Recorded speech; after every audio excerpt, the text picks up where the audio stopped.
Alhamdulillah. Alhamdulillahilladzi nahmaduhu wa nasta'inuhu wa nastaghfiruhu wa na'udzu billahi min shururi anfusina wa min sayyiati a'malina may yahdihillahu fala mudilla lahu wa may yudlilhu fala hadiya lahu.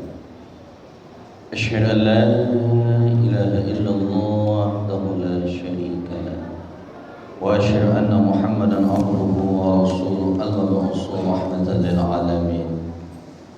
Allahumma shalli wa sallim wa barik ala sayyidina Muhammad wa ala alihi wa ashabihi ajma'in. Fa ya ibadallah, inni usikum wa nafsi bittaqwallahi wa ta'atihi la'allakum turhamun. Ittaqullaha haqqa tuqatih wa la tamutunna illa wa antum muslimun. Faqala Allah Ta'ala fil Qur'anil Karim, a'udzu billahi minasy syaithanir rajim. Bismillahirrahmanirrahim. Fi qulubihim maradun fazadahumullahu maradan wa lahum 'adzabun alimun bima kanu yaksibun. Wa qala hadis Rasulullah sallallahu alaihi wasallam, Bismillahirrahmanirrahim. Ala wa inna bil jasadi mudghah, idza salahat salahal jasadu kullu wa idza fasadat fasadal jasadu kullu. Ala wa hiya al-qalbi. Sadaqallahul azim. Bersyukur kita kepada Allah Subhanahu wa taala. Pada siang ini Allah masih mempertemukan kita dalam keadaan sehat wal afiat. Merupakan suatu kenikmatan yang Allah berikan kepada kita, yang wajib, yang mesti kita syukuri dalam kehidupannya. Allah berikan kita kenikmatan kekuatan, Allah berikan kita nikmat sehat, Islam, iman.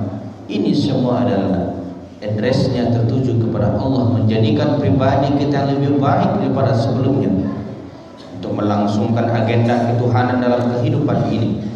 Ta'abbud ila Allah, beribadah tentunya kepada Allah. Allah lah yang kita capai, Allah lah yang menjadi tujuan daripada salat, ibadah Jumat ataupun zikir selawat yang kita kerjakan hari ini. Allah yang menjadi tujuan kita. Mudah-mudahan segala apa yang kita lakukan Allah berikan pahala berlipat ganda dan Allah redha dan rahmati kita semua. Amin ya rabbal alamin. Salawat beriringan salam Allahumma shalli ala sayyidina Muhammad wa ala alihi wa ashabihi ajma'in. Assalamu alayka ya Rasulullah, assalamu alayka ya Habibullah, assalamu alayka ya Nabiullah rahmatullahi wabarakatuh. Dengan semangat banyak berselawat kita baginda Rasul, mencintai baginda Rasul dengan selawat. Mudah-mudahan syafaat beliau yang kita harapkan nantinya di akhirat nanti diberikan kepada kita semua umat Nabi Muhammad sallallahu alaihi wasallam. Amin ya rabbal alamin. Sebelum Khatib memberikan mau'izah khutbah siang ini, terlebih Khatib berwasiat kepada Khatib dan juga kita yang berhadir, mari sama-sama kita bertakwa kepada Allah Subhanahu wa taala, menjalankan segala apa yang Allah perintahkan kepada kita dan menjauhi segala apa yang sudah dilarang Allah Subhanahu wa taala. Hadirin yang terhormat, judul kita pada siang hari ini adalah menjaga hati nurani kita. Ma'asyiral muslimin sidang jamaah Jumat rahimakumullah, bahwa dalam perjalanan kehidupan kita ini Allah berikan segala anggota tubuh kita, badan kita, jasmani dan rohani kita. Ada jasmani dan ada rohani, inilah tubuh kita. Maka dari sekian banyak tubuh kita, bukan berarti yang lain tidak penting, tetapi yang lebih penting di dalam tubuh kita itu adalah hati nurani kita. Kenapa yang demikian? Suatu saat Luqmanul Hakim memberikan sebuah hidangan lezat kepada majikannya. Diberikanlah kepada majikan itu lidah sapi, kemudian hati sapi yang pertama. Kemudian pada hari yang selanjutnya disampaikan oleh Luqmanul Hakim, diberikanlah makanan, hidangan yang paling enak, kemudian yang paling berbahaya, yaitu lidah sapi, kemudian diberikannya hati sapi. Maka suatu ketika majikannya bertanya kepada Luqman, "Wahai Luqman, kenapa engkau mengatakan lidah adalah makanan yang nikmat yang paling berbahaya?" Karena dari lidah dan hati kita inilah akan menentukan perjalanan kehidupan kita ini. Baik lidah kita, maka insya Allah akan memberikan keselamatan kepada kita dunia dan akhirat. Baik hati kita akan memberikan keselamatan kepada kita dunia dan akhirat. Namun sebaliknya, jika ini sudah terjadi kebencangan, kecacatan, sudah tidak baik lagi ucapan kita, hati kita, maka tentu ini akan berpengaruh besar terhadap perbuatan kita dalam kehidupan sehari-hari, terhadap ucapan yang kita keluarkan dalam kehidupan ini. Karena sesungguhnya hembusan rohani yang bersih, hati yang bersih akan melahirkan akhlakul karimah dalam kehidupan ini. Hati yang bersih akan melahirkan ucapan-ucapan yang thayyibah, yang akan cenderung membaca Al-Quran, yang akan cenderung berzikir, yang akan cenderung bertatap, berucap kata qaulan karimah, qaulan baligha, qaulan maisura, yang akan berkata ucapan yang latif, yang lemah lembut. Maka penting, maka dalam hadis dikatakan tidaklah lurus iman seseorang jika hati dan lidahnya belum lurus kepada Allah Subhanahu wa taala. Lidah yang baik itu akan jauh daripada menyinggung perasaan orang lain. Lidah yang baik akan selalu diam kalau dia tidak penting. Maka dalam hadis dikatakan falyakul khairan aw liyasmut. Jika kita tidak pandai berucap, jika kita tidak pandai berkata yang baik, maka dianjurkan kita falyakul khairan aw liyasmut. Lebih baik kita diam, karena diam itu lebih menjadi ibadah, lebih menjadi kebaikan, lebih menjadi kedamaian untuk diri kita dan juga untuk orang lain. Hadirin yang dirahmati Allah Subhanahu wa taala. Maka jangan sampai lidah dan hati kita celaka dalam kehidupan ini. Maka berusaha kita semua agar kita menjaga hati kita, menjaga lidah kita dari perkara-perkara yang tidak diinginkan oleh Allah dan Rasul dalam kehidupan ini. Maka dalam hadis yang diwariatkan oleh muttafaqun alaih, Bukhari dan Muslim dikatakan, "Ala wa inna fil jasadi mudghah, iza salahat salahal jasadu kullu, wa iza fasadat fasadal jasadu kullu, ala wa hiya al-qalb." Bahwa di dalam tubuh manusia itu ada segumpal darah. Jika segumpal darahnya itu baik, maka akan ikut baiklah segala keseluruhannya. Namun sebaliknya, jika segumpal darah itu jelek, rusak, maka dia akan rusaklah segala keseluruhannya. Ala ketahuilah wahia al-qalbi, dan itulah hati nurani kita, hati kita. Maka penting kita menjaga hati kita. Berapa banyak buku yang bercerita, yang menyampaikan, atau para dai mubalik menyampaikan bagaimana kita harus menjaga hati dalam kehidupan ini. Maka selalu kita berdoa dalam kehidupan ini, Allahumma nawwir qulubana bi nuril Islam.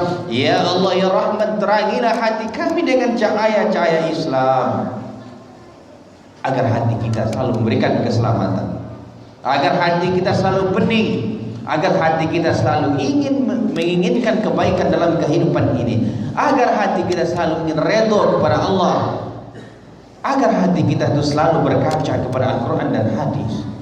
Inilah hati-hati yang bening. Allahumma nawwir qulubana binuril iman. Ya Allah, terangilah hati kami ini dengan cahaya-cahaya keimanan. Maka penting hati kita diseram. Penting hati kita disiram dengan nilai-nilai rohani, dengan nilai-nilai kelembutan, dengan nilai-nilai keimanan, agar keimanan itu selalu berhembus kepada alam zahir kita, tangan kita, kaki kita, mata kita, telinga kita, af'al kita, perbuatan kita, hembusan daripada keimanan yang ada di dalam hati kita. Hadirin yang dirahmati Allah Subhanahu wa taala. Maka penting bagi kita agar hati kita selalu kita suguhi dengan nilai-nilai keimanan, agar nilai-nilai keimanan itu akan berhembus keluar. Jika dia sudah berhembus keluar, maka dia akan melahirkan amal-amal saleh di dalam kehidupan kita ini. Wa nawwir qulubana binuril Qur'an, ya Allah, terangilah hati kami dengan cahaya-cahaya Al-Qur'an. Al-Quran merupakan sebuah pedoman kehidupan kita, sebuah ADART kita melangkah, berbuat, bertindak, mempertimbangkan sesuatu. Al-Quran menjadi barometer dalam kehidupan kita. Maka kita selalu sampaikan doa kepada Allah agar hati kita selalu dihiasi dengan cahaya-cahaya Al-Quran. Wa nawwir qulubana bizikri la ilaha illallah, ya Allah, terangilah hati kami dengan zikir la ilaha illallah, agar syaitan, agar jin, agar iblis, agar perbuatan-perbuatan yang lain tidak masuk ke dalam hati nurani kita. Maka dia harus disirami dengan zikir. Maka hati yang disirami dengan zikir, maka dia akan melahirkan zikir, dia akan melahirkan kebaikan kepada kita dan menjauhkan kita daripada melakukan hal-hal syirik. Wa nawwir qulubana bizikri Allah, Allah, ya Allah, terangilah hati kami dengan zikir Allah, Allah. Maka perlu hati kita berzikir terus, jangan sampai, karena syaitan itu bermain di aliran darah kita. Syaitan akan mengganggu kita selalu. Karena itu sudah menjadi komitmen dia kepada Allah. Wala tattabi'u khutuwatis syaitan innahu lakum aduwwum mubin. Jangan kalian ikuti langkah-langkah syaitan, karena syaitan itu musuh kita yang nyata. Hadirin yang dirahmati Allah Subhanahu wa taala. Maka Imam Al-Ghazali dalam kitab Ihya Ulumuddin mengatakan agar kita selalu menjaga hati. Ada banyak hal penyakit hati, setidaknya ada 10 penyakit hati. Yang pertama adalah marah, dendam, dengki, iri hati, sombong, wahnun atau wahan. Ini adalah macam-macam penyakit yang menghinggapi hati manusia. Maka di akhirat nanti di dalam nerakanya Allah Subhanahu wa taala, yang masuk dalam neraka kebanyakan adalah memiliki penyakit hati dalam diri, buruk sangka, sombong dalam kehidupan ini, takabur, dengki, kemudian wahnun, mencintai dunia ini, wa karahatul maut, dan takut kepada kematian. Ini adalah berbagai penyakit-penyakit yang menghinggapi manusia, yang akan menenggelamkan mereka di dunia dan juga di api nerakanya Allah. Inilah yang kita khawatirkan. Makanya penting kita salat, makanya penting kita berzikir, makanya penting kita bertafakkur menyendiri, agar kita mampu mengembalikan fitrah hati kita dengan bermohon kepada Allah Subhanahu wa taala. Perlu kita sendiri-sendiri dalam kehidupan ini. Perlu kita membaca Al-Quran dengan khusyuk agar keluar penyakit-penyakit yang ada di hati kita. Maka sangat penting, kalau hati sudah rusak, maka semuanya akan ikut rusak. Maka peliharalah hati kita, siramilah hati kita dengan cinta-cinta Tuhan, siramilah hati kita dengan cinta Rasul, siramilah hati kita dengan membaca Al-Quran. Dari penyakit 10 tadi yang disampaikan oleh Imam Al-Ghazali, maka untuk membersihkan perkara-perkara ini adalah yang pertama, berzikir kepada Allah Subhanahu wa taala, memuhasabah diri kita, merasa kita ini tawadhu, rendahkan hati kita di hadapan manusia dan di hadapan Allah Subhanahu wa taala. Jangan merasa hebat. Kemudian mencintai dunia ini adalah obat yang mengalihkan pandangan kita kepada kehidupan keabadian, yaitu akhiratnya Allah. Maka insya Allah penyakit wahan cinta dunia ini akan hilang. Karena kalau kita sudah terjebak kepada dalam cinta dunia ini berlebihan, maka kita akan selalu dibawa sehingga Al-Quran mengatakan alhaakumut takatsur hatta zurtumul maqabir. Janganlah kalian bermegah-megahan sampai ke liang lahat pun kita ikut bermegah-megahan, diakibatkan karena euforia kita dalam kehidupan ini, kecintaan kita berlebih kepada dunia ini sehingga kita mengabaikan kehidupan akhirat. Allah sampaikan, Rabbana atina fid dunya hasanah wa fil akhirati hasanah wa qina azaban. Keduanya kejar, namun yang paling prioritas adalah utama, wa khairul laka minal ula, adalah kampung akhirat. Mudah-mudahan Allah Subhanahu wa taala selalu menjaga hati kita dan kita menjaga hati kita agar hati kita selalu berada dalam zikir, agar hati kita selalu berada dalam Al-Qur'an, agar hati kita selalu dalam berselawat, agar lidah hati kita selalu menuai-nuai kebaikan dalam kehidupan ini. Semoga Allah meridhai dan merahmati kita semua. Fa'tabiru ya ulil absar la'allakum tuflihun.